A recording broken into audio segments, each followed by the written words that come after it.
Hello everyone, this is Sachin Chetnani. आज की video में डिस्कस करेंगे कि कॉल ऑप्शंस क्या होते हैं, पुट ऑप्शंस क्या होते हैं, कौन कौन सी स्ट्रेटजी होती है। सो बेसिक से लेकर एडवांस तक अपन जाएंगे धीरे धीरे। तो ये पहली वीडियो होगी इस सीरीज़ की। जैसा कि मैंने आपको बोला था कि हर सैटरडे या संडे को एक वीडियो आएगी जो एजुकेशन से एक्चुअली रिलेटेड होगी। तो इस वीडियो में अपन ये डिस्कस करेंगे कि कॉल ऑप्शन होता क्या है, पुट ऑप्शन होता क्या है, call option buying, call option selling, put option buying, put option selling. Basic से समझेंगे। जिस किसी को ऑप्शन कुछ भी नहीं आता होगा, थोड़ा सा एक्चुअल में कॉम्प्लेक्स टॉपिक है, बट मैं पूरा बेस्ट ट्राई करूंगा कि रियल लाइफ एग्जांपल से लेकर एंड तक आपको ले जाऊं और सबको समझ में आ जाए। राइट, तो यही मैं एज्यूम यही करूंगा कि किसी को कुछ नहीं पता ऑप्शन के बारे में। बेसिक से स्टार्ट करेंगे, धीरे धीरे एडवांस तक जाएंगे। बिना किसी टाइम को वेस्ट करे हुए आते हैं स्क्रीन पे और स्टार्ट करते हैं। राइट, इस वीडियो में अपन समझेंगे कि कॉल ऑप्शन क्या होते हैं, ऑप्शन जार्गन क्या होते हैं, बाइंग है कॉल ऑप्शन, सेलिंग राइटिंग में कॉल ऑप्शन, पुट ऑप्शन क्या होता है, पुट ऑप्शन सेलिंग क्या होता है। राइट, सबसे पहले अगर आपको मैं एक ग्लिम्स दे दूँ, एक ओवरऑल दे दूँ कि निफ्टी में क्या होता है। बेसिकली क्या होती है कि एक तो होती है कैश ट्रेडिंग, एक होती है डेरिवेटिव। डेरिवेटिव में क्या होता है, अपन डेरिवेटिव में दो चीज़ आ जाती है, फ्यूचर्स और ऑप्शन। इस वीडियो में अपन ऑप्शंस की बात करेंगे और डेरिवेटिव में भी 80% जो लिक्विडिटी आती है मार्केट में, 80% जो ट्रेड ऑप्शन ट्रेड होते हैं, कॉन्ट्रैक्ट ट्रेड होते हैं, सॉरी, वो ऑप्शन ही होते हैं। ठीक है, फाइन। ये सारी चीज़ों में टाइम इतना नहीं करेंगे अपन, डायरेक्ट आते हैं अपन मेन मुद्दे पे कि कॉल ऑप्शंस, पुट ऑप्शंस क्या होते हैं। तो ऑप्शन एग्रीमेंट क्या होते हैं पहले ये समझते हैं, है ना। ट्राई करेंगे बेसिक एकदम आसान भाषा में समझिए। एज्यूम करो, रियल में एग्जांपल देता हूँ। एज्यूम करो कि this is me Sachin Chetnani and ये मेरा फ्रेंड है रोहित, है ना। रोहित के पास एक जमीन है, राइट, जिसकी वैल्यू अभी 10 लाख रुपए, और मैं अभी टाटा में काम करता हूँ। तो मुझे पता है कि उस जमीन के पास में टाटा का इलेक्ट्रिक व्हीकल का प्लांट खुलने वाला है। अब क्या होता है, किसी जमीन के पास में जब इलेक्ट्रिक व्हीकल का प्लांट खुलता है तो वो जमीन के ओवरऑल डेवलपमेंट हो जाता है, उस एरिया का ओवरऑल डेवलपमेंट हो जाता है, जिससे वैल्यूएशन बहुत ज़्यादा बढ़ जाती है। तो मुझे लग रहा है कि यार ये 10 लाख की जमीन है ना, आने वाले समय में 1 करोड़ की भी हो सकती है।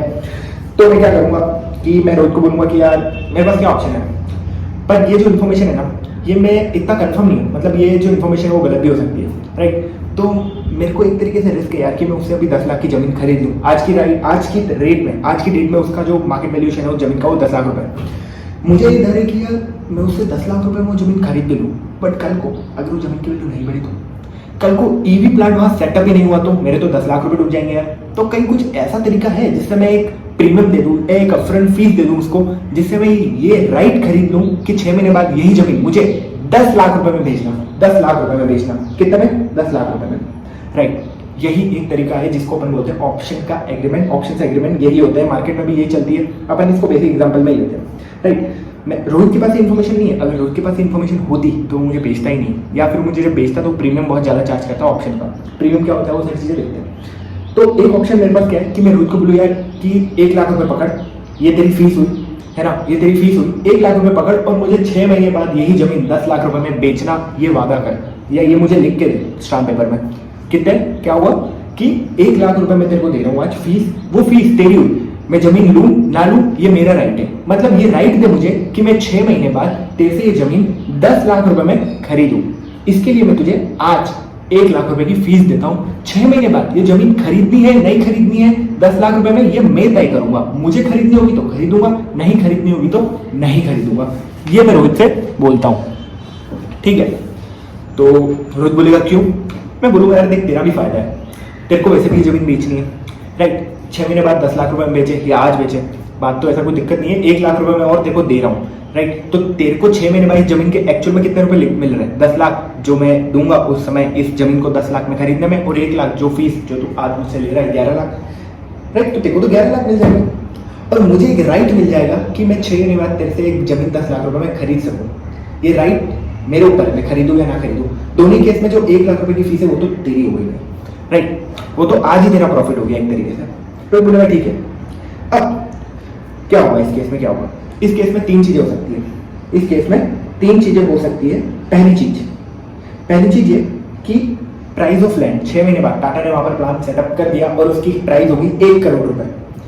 अब उसकी प्राइस 1 करोड़ रुपए हो गई तो इस केस में क्या करूंगा, सचिन क्या करेगा, सचिन पागल तो है नहीं कि वो ऑप्शन एक्सरसाइज ना करे, एक्सरसाइज करेगा यार। वो बोलेगा कि यार रोहित तेने बोला था कि यार ये जमीन तू मुझे कितना बेचेगा, 10 लाख रुपए में बेचेगा। राइट, आज इसकी वैल्यू 1 करोड़ हुई है तो मुझे 10 लाख में बेच, वो मुझे 10 लाख रुपए में बेचेगा। ठीक है, मैंने उससे 10 लाख में खरीदी और मैंने मार्केट में 1 करोड़ रुपए में बेच दी। मुझे प्रॉफिट कितना हो गया? 90 लाख। टू बी प्रिसाइज अगर मैं बोलूँ तो 89 लैक्स। क्यों? क्योंकि 1 लाख की तो फीस भी मैंने दी थी ना रोहित को 6 महीने पहले। तो मेरा टोटल इन्वेस्टमेंट कितना हो गया? 10 लाख प्लस 1 लाख, राइट, जो फीस मैंने दी 11 लाख, और उससे मेरे को रिटर्न कितना मिला? 89 लैक्स। बेसिकली अगर आप देखो भी ना तो मेरा जो इन्वेस्टमेंट हुआ ना वो सिर्फ 1 लाख ही हुआ, क्योंकि 6 महीने बाद तो मुझे पता चल गया ना कि ये 90 लाख में होगी, तो 10 लाख में खरीद के 90 लाख में, वो 10 लाख क्यों मानूं? मेरे को एक्चुअली मेरा जो इन्वेस्टमेंट था वो 1 लाख रुपए हुआ, तो मतलब मैंने 1 लाख से 89 लैक्स कमा लिए, राइट।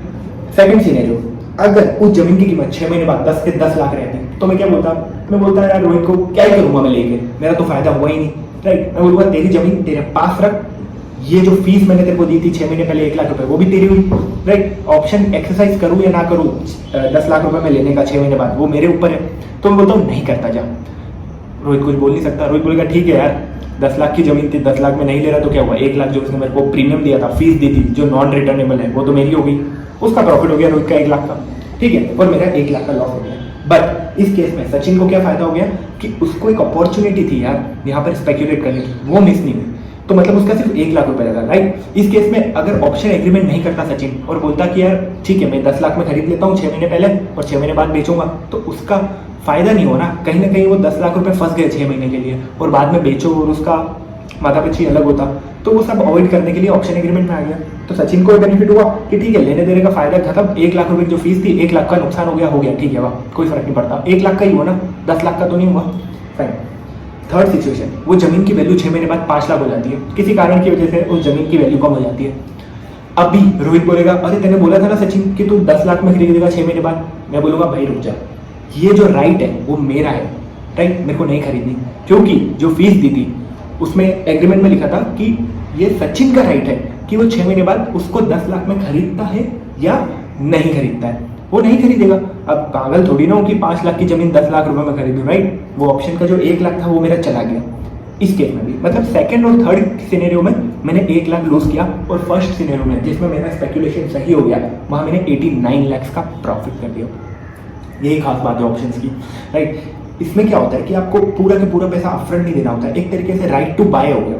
मैंने रोहित से राइट टू बाय खरीदा और कॉल ऑप्शन खरीदा। इसको अगर मैं आसान भाषा में बताऊं, आसान नहीं, एक्चुअली स्टॉक मार्केट में इसको क्या बोलते हैं, कॉल ऑप्शन। मतलब मैंने रोहित से कॉल ऑप्शन खरीदा, उसका प्रीमियम दे दिया मैंने 1 लाख रुपए। मतलब कॉल ऑप्शन क्या हुआ, राइट टू बाय। मैंने उससे राइट टू बाय खरीद लिया 6 महीने बाद का, कितने के ऊपर, 10 लाख के ऊपर। यही होता है ऑप्शन एग्रीमेंट, राइट। होप आपको समझ में आ गया होगा। फाइन, ये मैंने अलग अलग सिनेरियो कर रखे। सचिन की जो सिचुएशन 1 में सचिन को कितना फायदा हुआ, 89 लाख, राइट, 1 लाख से 90 लाख रुपए का प्रॉफिट अप्रॉक्स। सिचुएशन 2 में सचिन को नुकसान हो गया 1 लाख का, क्योंकि लैंड की प्राइस तो 10 की 10 रही। अब मैं थोड़ी पागल में रोहित को बोलूँ यार तो मुझे 10 लाख रुपए में बेच लैंड, फिर मैं आगे किसी को 10 लाख में बेचूँ, मैं बोलता हूँ ठीक है नहीं चाहिए, राइट। मतलब इन शॉर्ट अगर मैं समझी दूँ तो मैं ऑप्शन कब एक्सरसाइज करूंगा, मेरे राइट टू बाय का, जब उस लैंड की प्राइस 10 लाख रुपए से बढ़ गई है 6 महीने बाद, तभी तो मैं वो ऑप्शन एक्सरसाइज करूंगा। अदरवाइज मैं ऑप्शन एक्सरसाइज ही नहीं करूंगा वो वाला, राइट। थर्ड सिचुएशन में क्या हो गया, उस लैंड की वैल्यू 5 हो गई, मैं एक्सरसाइज ही नहीं करूंगा, मेरा ऑप्शन मुझे खरीदना ही नहीं है। मेरा लॉस कितना हो गया, जो मैंने फीस दी थी 1 लाख रुपए उसको, वो लॉस हो गया। समरी यही होगी। समरी अगर मैं बोलूँ तो मैक्सिमम लॉस मेरा कितना हो सकता है ऑप्शन बाय करने में, कॉल ऑप्शन बाय करने में, 1 लाख रुपए का, राइट, 1 लाख रुपए का जो मैंने उसको फीस दी है। और मैक्सिमम प्रॉफिट उसकी तो कोई लिमिट ही नहीं है, क्योंकि उस जमीन की वैल्यू 1 लाख, उस जमीन की एक्चुअल जो वैल्यू वो 10 लाख से 1 करोड़ 2 करोड़ कितनी भी जा सकती है, राइट। पर मेरे पास वो ऑप्शन है कि मैं उसको 10 लाख रुपए में बाय कर लूँ, तो प्रॉफिट की मेरी कोई लिमिट नहीं है। तो इससे एक और चीज़ होती है, हमेशा कॉल ऑप्शन जो बाय करता है ना बंदा, उसकी प्रॉफिट की लिमिट नहीं होती बट लॉस की लिमिट हो जाती है, राइट।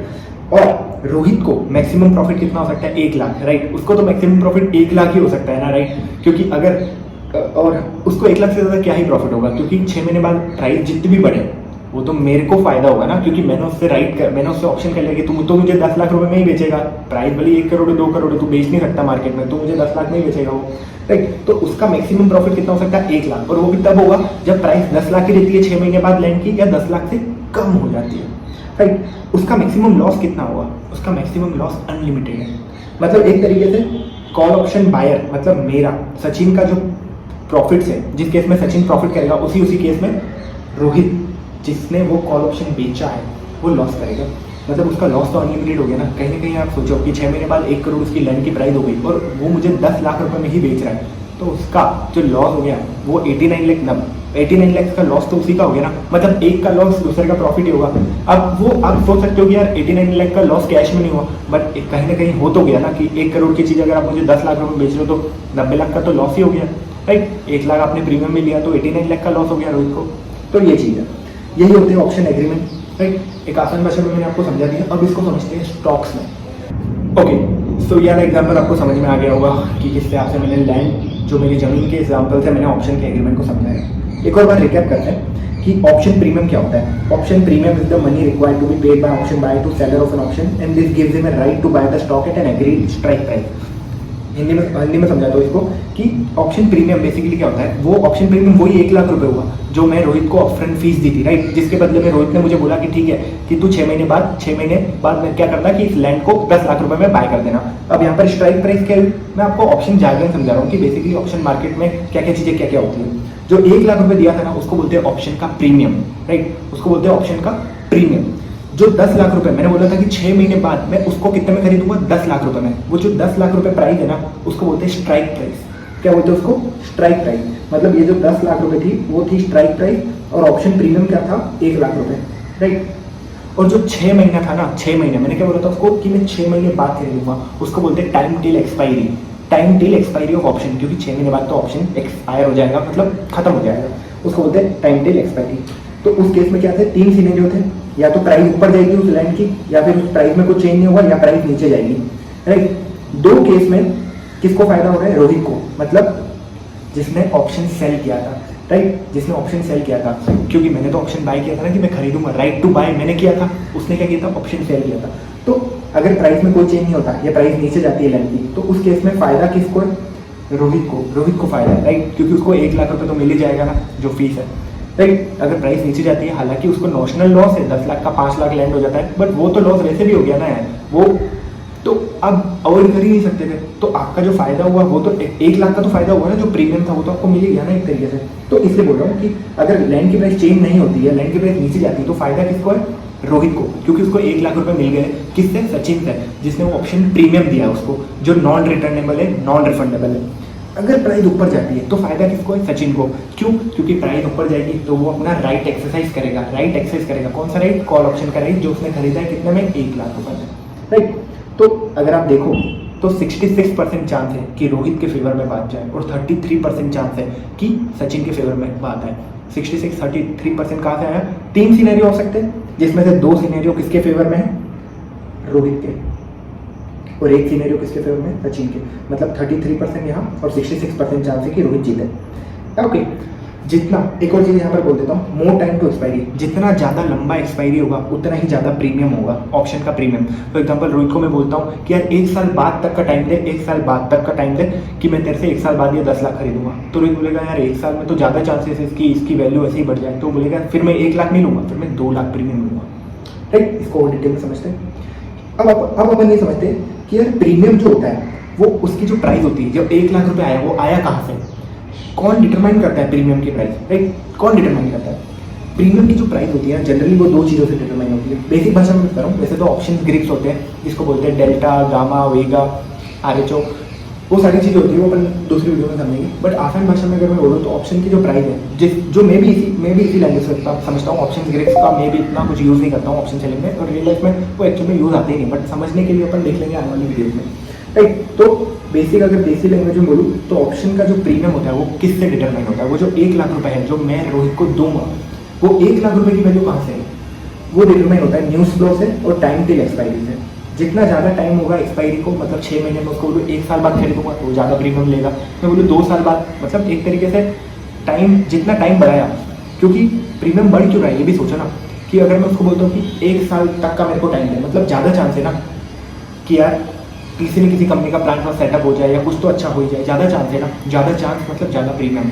सेकंड चीज़ न्यूज़ फ्लो, कि ये टाटा की जो न्यूज़ है अगर बाई चांस मार्केट में आ जाए, हल्की सी भी हिंट आ जाए मार्केट में कि टाटा या कोई कंपनी वहाँ पर प्लान सेटअप कर गई, तो आप सोचो रोहित इतना पागल थोड़ी है कि वो मुझे फिर भी 1 लाख रुपए में ये राइट दे देगा 10 लाख रुपए में बाय करने का 6 महीने बाद। वो बोलेगा यार देख चांसेस तो है कि टाटा यहाँ पर प्लांट लगाए, तो मैं तुझे 1 लाख रुपए में नहीं, इस 10 लाख की जमीन का बहुत चांसेस है कि वो 1 करोड़ हो जाए। तो रोहित बोलेगा मैं 5 लाख लूंगा प्रीमियम, क्योंकि मैं रिस्क भी तो ले रहा हूँ, मैं रिस्क ले रहा हूँ ना कि 6 महीने बाद कल को 1 करोड़ हो जाए तो तुझे तो 10 लाख रुपए में ही बेचूंगा।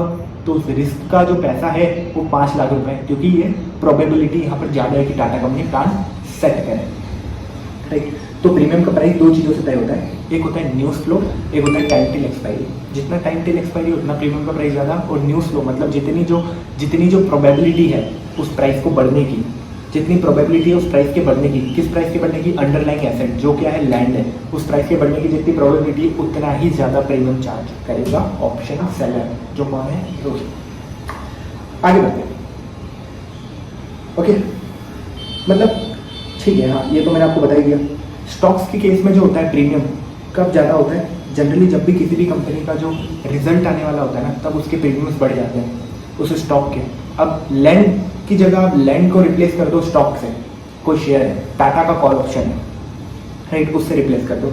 तो जनरली जब टाटा कंपनी के रिजल्ट आएंगे या फिर कोई भी एक कॉर्पोरेट इवेंट होगा, कॉर्पोरेट इवेंट मतलब क्या होता है, कोई भी इवेंट हो सकता है, कोई ऑटोमोबाइल एग्जीबिशन हो सकता है, कोई टाटा का नया व्हीकल लॉन्च होने वाला है, उससे पहले जो प्रीमियम्स होते हैं ना वो हाई हो जाते हैं। क्यों हाई हो जाते हैं, क्योंकि प्रोबेबिलिटी है यार कि क्या पता कुछ अच्छा व्हीकल लॉन्च कर ले यार, रिजल्ट बहुत अच्छे आ जाए, तो वैसे ही शेयर का प्राइस ऊपर या फिर नीचे जा सकता है। ऊपर जा सकता है इसलिए चांसेस ज़्यादा है, तो कॉल ऑप्शन के प्रीमियम उस समय अपने आप बढ़ सकते हैं, राइट। और टाइम फैक्टर तो रहता ही है। मार्केट में जनरली स्टॉक्स में 3 एक्सपायरी होती है, इस मंथ के एंड में आप बाय कर सकते हो, या अगले मंथ के एंड में, या फिर उसके अगले मंथ के एंड में। 3 एक्सपायरी 3 मंथ्स की, राइट। और निफ्टी और उसमें तो वीकली होती है। ये सारी चीज़ें धीरे धीरे डिस्कस करेंगे, पहले तो ऑप्शन समझ लेते क्या होता है, फाइन। ये मैंने आपको बता दिया। और समझते हैं कि ऑप्शन सेटल कैसे होते हैं। वहाँ तो मैंने क्या बताया, ऑप्शन सेटल कैसे होते हैं। यहाँ तो मैंने आपको लैंड वाले एग्जाम्पल में क्या बताया कि अगर मार्केट की प्राइस लैंड की 1 करोड़ हो जाती है तो मैं उसको बोलूँगा 10 लाख में मुझे दे, फिर मैं 10 लाख की चीज़ 1 करोड़ में बेचूँ। इतना सब तो नहीं कर सकते ना स्टॉक मार्केट में। मैं क्या बोलूँगा कि यार देख, आज की प्राइस रोहित 1 करोड़ है लैंड की, और तेने बोला था कि तू मुझे 10 लाख में देगा, तो एक काम करते हैं ना, जो बीच का डिफरेंस है 90 लाख, वही तो मुझे दे दे। मतलब कैश सेटल कर, कैश में सेटल कर यार तू। 10 लाख, जो 10 लाख की आज की प्राइस है, सॉरी 10 लाख में तू मुझे बेचने वाला है 1 करोड़ की चीज़, तो बीच का 90 लाख होगा ना, तो 90 लाख मुझे कैश में दे दे। फालतू में मैं तेरे से ज़मीन खरीदूँ 10 लाख में, फिर मैं उसको 1 करोड़ में बेचूँ, फिर मैं इन्वेस्ट कर रहा हूँ, इससे अच्छा 90 लाख में दे दे। इसी को बोलते हैं कैश सेटल। मतलब जो कैश में डिफरेंस है ना वो ले दे के खत्म करो, यही होता है स्टॉक मार्केट में भी, राइट। एग्जाम्पल लेते हैं कि टाटा मोटर्स का शेयर है जिसकी प्राइस आज 500 रुपये है, फाइन। जिसका मैंने कॉल ऑप्शन खरीदा, प्रीमियम कितना दिया उसको, 50 रुपये। 1 मंथ के बाद में टाटा मोटर्स का शेयर जो है 500 रुपये में खरीदूंगा। आज भी उसकी प्राइस 500 है, मैं बोल रहा हूँ कि 1 महीने बाद मैं 500 रुपये में ही खरीदूंगा, इसका मैं प्रीमियम दे रहा हूँ तेरे को 50 रुपये, राइट। और 1 महीने बाद टाटा मोटर्स का प्राइस 600 हो जाता है।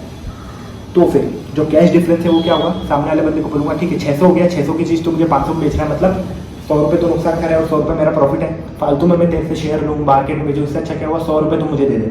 बोलेगा ठीक है 100 रुपये तो ले ले, 100 रुपये मेरे पास वो आ जाएंगे डायरेक्ट, मेरा प्रॉफिट कितना हो गया 100 रुपये, और जो मैंने प्रीमियम दिया था 50 रुपये वो तो मेरे को वापस रिटर्न नहीं करेगा, तो नेट प्रॉफिट मेरा कितना हो गया 100 माइनस 50 यानी कि 50 रुपये, फाइन। ये हो गया नेट प्रॉफिट। रिकैप कर लेते हैं, है ना। ऑप्शन एग्रीमेंट बेसिकली आपको मोटा मोटा समझ में आ चुका होगा कि क्या होता है, किस तरीके से काम करता है, होप करता हूँ। रिकैप करते हैं कि एक तरीके से सारे पॉइंट्स रिकैप करते हैं। कॉल ऑप्शन बाय कब करेगा, जब हमको लग रहा है कि यार मार्केट का जो प्राइस है वो ऊपर चला जाएगा, तभी तो मैं कॉल ऑप्शन बाय करूंगा। स्ट्राइक प्राइस क्या होती है, price at which both the parties agrees to buy, मतलब वो प्राइस जिस पे दोनों पार्टीज सहमत होती है कि यार इस प्राइस पे तू बाय करना। रोहित और उसके एग्जांपल में स्ट्राइक प्राइस क्या थी 10 लाख, क्योंकि मैंने ये बोला था कि 6 महीने बाद में ये लैंड 10 लाख रुपए में बाय करूंगा। ऊपर वाला जो एग्जांपल था टाटा मोटर्स का, उसमें स्ट्राइक प्राइस क्या थी 500 रुपये, क्योंकि मैंने बोला था कि 1 महीने बाद में ये टाटा मोटर्स का स्टॉक से 500 रुपये में बाय करूंगा, भले ही रियल प्राइस कुछ भी हो। फाइन।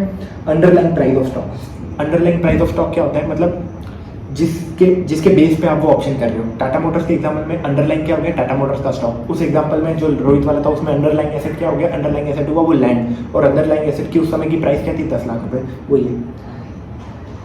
कॉल ऑप्शन बाय करने का मतलब क्या होता है, buying right to buy, right to buy मतलब मेरे पास राइट आ जाएगा कि मैं इतने टाइम बाद तेरे से ये चीज़ इतने रुपए में बाय कर दूंगा, इतने रुपए मतलब उस स्ट्राइक प्राइस पे बाय कर दूंगा। तो बाइंग कॉल ऑप्शन मतलब बाइंग राइट टू बाय। अब राइट टू बाय कौन एक्सरसाइज करेगा, मतलब कहीं ना कहीं राइट टू बाय तभी एक्सरसाइज होगा ना जब उस अंडरलाइन की प्राइस बढ़ेगी, राइट, जब मैं प्रॉफिट में होगा। अगर वो अंडरलाइन की प्राइस उतनी की उतनी है या फिर नीचे चली गई तो राइट टू बाय एक्सरसाइज नहीं करूँगा। स्टॉक ऑप्शन जनरली स्टॉक्स की 3 एक्सपायरी होती है, इस मंथ के एंड तक, अगले मंथ के एंड तक, या फिर उसके भी अगले मंथ के एंड तक। प्रीमियम की जो प्राइस है वो फिक्स नहीं होती है, वो किन चीज़ों पे डिपेंड होती है, वो न्यूज़ पे डिपेंड होती है, कई बार टाइम टिल एक्सपायरी पे डिपेंड होती है।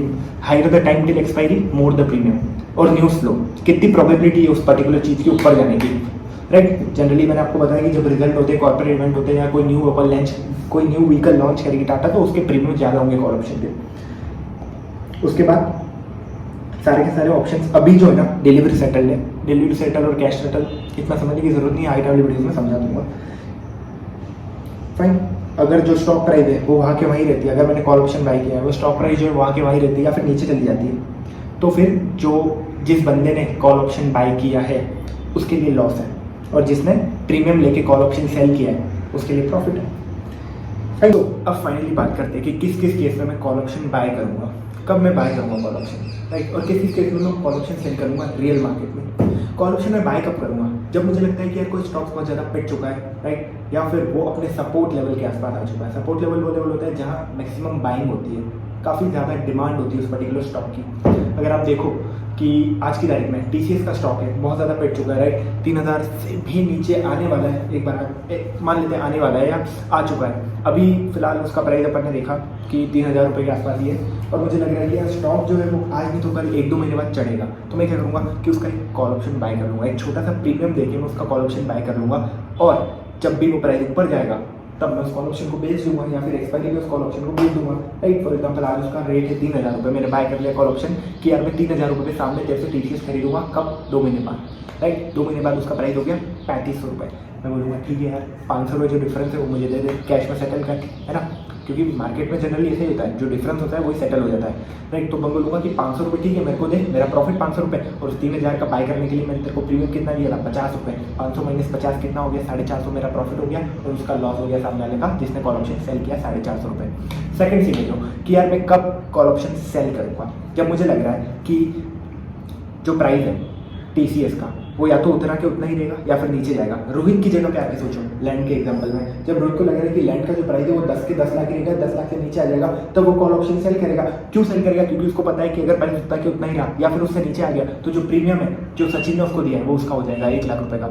स्टॉक के केस में अगर आपने बात करूँ कि निफ्टी जब 18,000 के आसपास आएगा, तो यार 18,000 एक ऐसा लेवल था कि कहीं ना कहीं बोल सकते हो कि वहाँ काफ़ी ज़्यादा बड़ा एक रेजिस्टेंस था। मतलब पहले भी अगर आप पास्ट में देखो कि जब 18,000 के आसपास आ रहा था तो वो नीचे जा रहा था, तो कई लोगों ने क्या किया होगा, जैसे ही 18,000 के आसपास आया अपना कॉल ऑप्शन सेल कर लिया वो निफ्टी का, क्योंकि उनको पता होगा कि यार प्राइस वहाँ से नीचे जाएगी, और नीचे जब प्राइस जाएगी या वहाँ के वहीं रहती है तो जो प्रीमियम होगा जो सामने किसने दिया होगा कॉल ऑप्शन के बायर ने, फॉर एग्जाम्पल 100 रुपये, वो सेलर का प्रॉफिट हो गया, राइट। मतलब जो ऑप्शन सेलर जनरली जो होते हैं ना उनका लिमिटेड प्रॉफिट होता है। कितना प्रॉफिट होता है, जो प्रीमियम जो सामने वाले से मिला है, और अनलिमिटेड लॉस होता है। लॉस तो अनलिमिटेड हो सकता है ना कि यार कॉल ऑप्शन मैंने सेल किया और प्राइस बहुत ज़्यादा ही बढ़ गया, तो वो लॉस तो अनलिमिटेड हो सकता है। बट जनरली क्या होता है, मार्केट जो होता है फेवर में होता है हमेशा ऑप्शन सेलर्स के, क्योंकि हाई चांसेस है अगर प्राइस उतना के उतना रहा या फिर नीचे गया, 2 सिनेरियो हो रहे हैं जब कॉल ऑप्शन के सेलर को प्रॉफिट होता है, मतलब 66% चांस है कि कॉल ऑप्शन के सेलर को प्रॉफिट हो। इसलिए ऐसा माना जाता है कि जो सेलर्स होते हैं वो ज़्यादा पैसा बनाते हैं, थोड़ा थोड़ा करके बनाते हैं बट ज़्यादा बनाते हैं। कॉल ऑप्शन बायर जो होते हैं वो भी पैसा बनाते हैं, बट उस केस में क्या होता है कि वो मैक्सिमम टाइम क्या करते हैं, वो लूज़ करते हैं, बट जब वो बनाते हैं तो बहुत बड़ा पैसा बनाते हैं। तो इसी के साथ खत्म करते हैं। पुट ऑप्शन में इस वीडियो में नहीं घुसाना चाहता हूँ क्योंकि यार कहीं कहीं बहुत कॉम्प्लेक्स हो जाएगी चीज़ें। तो कॉल ऑप्शन के जो ऑपोजिट होता है वही पुट ऑप्शन होता है। तो कहीं कहीं मैं इस वीडियो का पर्पस ये था कि आपको एक ऑप्शन का एग्रीमेंट समझा पाऊँ कॉल ऑप्शन के थ्रू, कॉल ऑप्शन बाइंग क्या होती है, कॉल ऑप्शन सेलिंग क्या होती है, कैसे काम करती है मार्केट में। आशा करता हूँ आपको वीडियो पसंद आया होगा। अगर पसंद आया हो तो अपने कलीग के साथ शेयर करिएगा, लाइक सब्सक्राइब और शेयर जरूर करिएगा वीडियो को। और नेक्स्ट सीरीज इसी के आती रहेगी, हर वीक में एक वीडियो आती रहेगी। इसके अलावा और भी चीज़ें डालेंगे धीरे धीरे। Okay, so goodbye, take care.